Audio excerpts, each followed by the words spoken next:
Hello friends, welcomes to Kanaka சமையல். இன்றைக்கி நாம் சூப்பரான டேஸ்டான ஒரு சைடிஷ் தாங்க பார்க்க போகிறோம். சப்பாத்தி, இட்லி, தோசை, பரோட்டா, பூரி எல்லாத்துக்குமே செம்ம காம்பினேஷனாக இருக்கும். தக்காளி தொக்கு இந்த ஸ்டைலில் செஞ்சு பாருங்கள், செம்மையாக இருக்கும். வாங்க வீடியோக்குள்ளே போகலாம்.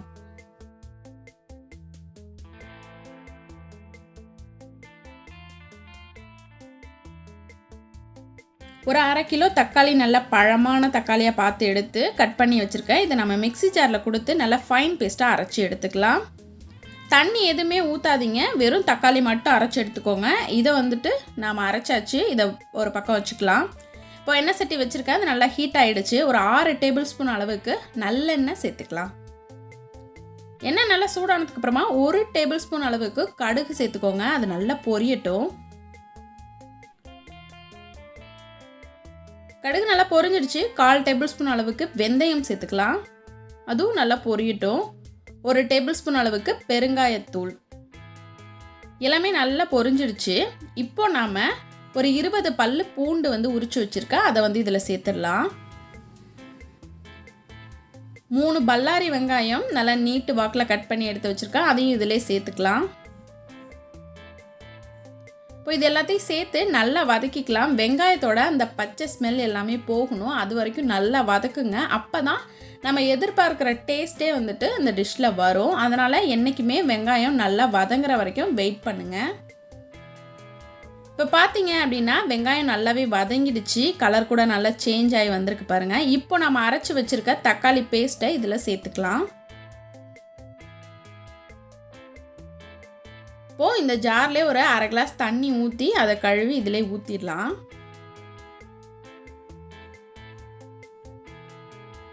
இப்போ இது எல்லாத்தையும் நல்லா மிக்ஸ் பண்ணி விடுவோம். தக்காளி அரைச்சதில் எந்தவித கட்டியும் வரவே இல்லை. நல்ல ஃபைன் பேஸ்ட்டாக அரைச்சி எடுத்துக்கோங்க.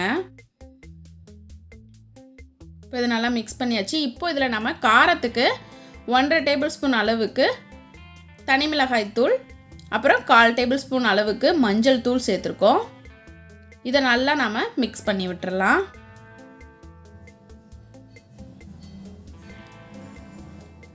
இந்த மசாலாவோட ரா ஸ்மெல்லும் போகணும், அதனால் நல்லா மிக்ஸ் பண்ணி விட்டுருங்க.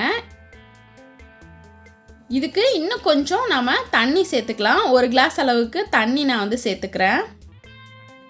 உப்பு பார்த்தீங்க அப்படின்னா உங்களுக்கு தேவையான அளவுக்கு நீங்கள் உப்பு சேர்த்துக்கோங்க. எல்லாத்தையும் சேர்த்து நல்லா மிக்ஸ் பண்ணி விட்டு இது மாதிரி ஒரு பிளேட் போட்டு மூடி வச்சிடலாம். அது நல்லா கொதிச்சும் வரும். ஒரு 10 நிமிஷம் கழித்து நீங்கள் திறந்து பார்க்கலாம். இப்போ பார்த்தீங்க அப்படின்னா நல்லா கொதிச்சு வந்துட்டுருக்கு. அப்பப்போ நம்ம இந்த மாதிரி கலரி விட்டுட்டு பார்த்துட்டே இருக்கணும். ஏன்னா நல்ல தண்ணியெல்லாம் சுண்டி திக்காயிடுச்சுன்னா அடி பிடிச்சிடும். அதனால் நாம் 10 நிமிஷத்துக்கு ஒரு தடவை ஓப்பன் பண்ணி பார்த்துட்டே இருக்கணும். இப்போ திரும்பவும் இதை மூடி போட்டு வச்சிடலாம். திரும்ப ஒரு 10 நிமிஷம் ஆகட்டும். பார்த்தீங்க அப்படின்னா நம்ம ஊற்றின தண்ணி எல்லாமே சுண்டி ஓரளவுக்கு நல்லாவே திக்காயிடுச்சு. பார்த்தீங்க அப்படின்னா உங்களுக்கே நல்ல டிஃப்ரென்ஸ் தெரியும். இந்த ஸ்டேஜுக்கு வரும்போது நீங்கள் மூடி போடுறத நிப்பாட்டிடலாம். அதுக்கப்புறம் ஓப்பன்லேயே வச்சு நல்லா கொதிக்க விடுங்க. தண்ணி நல்லா சுண்டி இன்னும் நல்லா திக்காக வரணும். இப்போ பார்த்தீங்கன்னா தண்ணி நல்லாவே சுண்டி வந்துருச்சு பாருங்கள். இந்த ஸ்டேஜில் நான் 2 கொத்து கருவேப்பிலை சேர்த்துக்கிறேன்.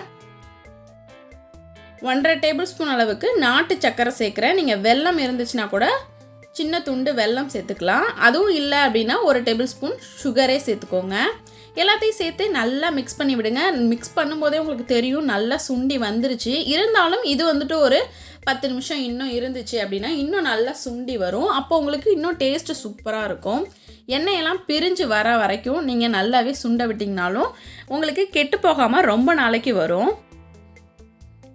இப்போ பார்த்தீங்க அப்படின்னா நல்லா திக்காயிடுச்சு, நல்லா சுண்டி வந்துருச்சு. நம்ம போட்ட அளவை விட ரொம்ப கம்மியாகிடுச்சு பாருங்கள். நல்லா சுண்டிடுச்சு, கொஞ்சம் கூட தண்ணியே இல்லை.